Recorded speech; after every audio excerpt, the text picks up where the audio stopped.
সকালে ঘুম থেকে উঠেই মিনা বাজারে গিয়েছিলাম, গিয়ে প্রয়োজনীয় জিনিসগুলো কিনে আনলাম। এনে এগুলো সব গুছায় রান্নার দিকে যাব, কারণ আমার বাসায় কেউ নাই। আমার বাসাতে শুধু আমি একাই, আমার কোনো হেল্পিং হ্যান্ড নাই, নিজের কাজ নিজেই করতে হয়।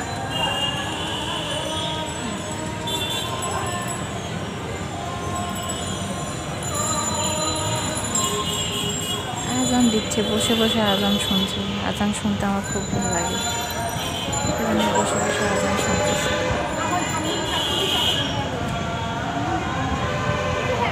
এগুলো গুছায় রেখে আবার বাচ্চাকে আনতে দিয়েছি কোচিং থেকে তাকে আনবো, এনে রান্না শুরু করব। প্রচণ্ড গরমের মধ্যে কোনো কাজ করতে ইচ্ছা হয় না।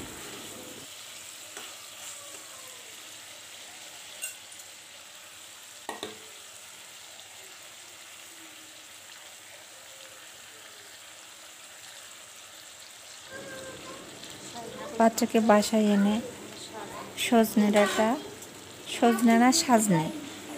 ডাঁটা দিয়ে মাছ রান্না করছি। চটজলদি রান্না করে গোসল দিয়ে বাচ্চা নিয়ে খাওয়া দাওয়া করবো, কারণ ক্ষুধা লেগে গেছে, অনেক দৌড়াদৌড়ি হয়েছে।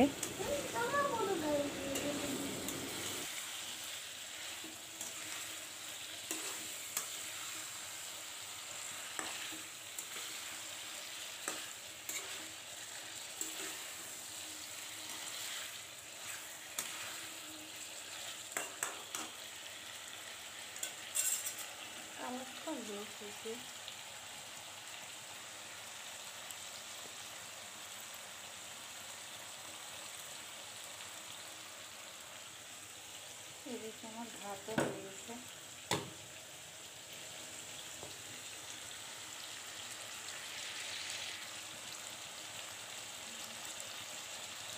আমার ভিডিওটি ভালো লাগলে লাইক করবেন, কমেন্ট করবেন, সাবস্ক্রাইব করবেন।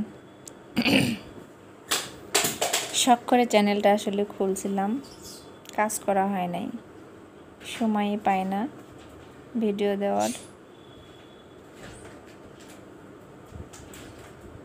তো প্লিজ সবাই সাপোর্ট করবেন। এদিকে আমার তরকারিতে আমি পানি দিয়ে দিয়েছি, এখন একটু ঝোল করে রান্না করব। সজনে ডাঁটা দিয়ে মাছ দিয়ে রান্না করার পর একটু ঝোল না হলে আসলে ভাতটা খাওয়া ভাবে হয় না। আর এই যেমন একটা ছোটো পাখি সারাদিন স্কুটারের উপরে থাকবে আর বিভিন্ন জায়গায় ব্যথা পাবে, কাজই তার স্কুটার নিয়ে চলাফেরা। এই যে দুষ্টামি বাদরামু, দেখেন কত জায়গায় তার কিন্তু কম তরকারি, স্কুটার থেকে পড়ে যায়, ব্যথা পেয়ে কি অবস্থা বাচ্চাটা। যাই হোক, তো সবাই ভালো থাকবেন।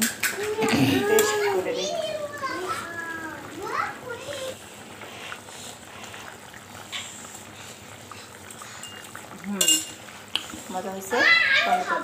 বাবা গোসল দিয়ে এসে খাবে।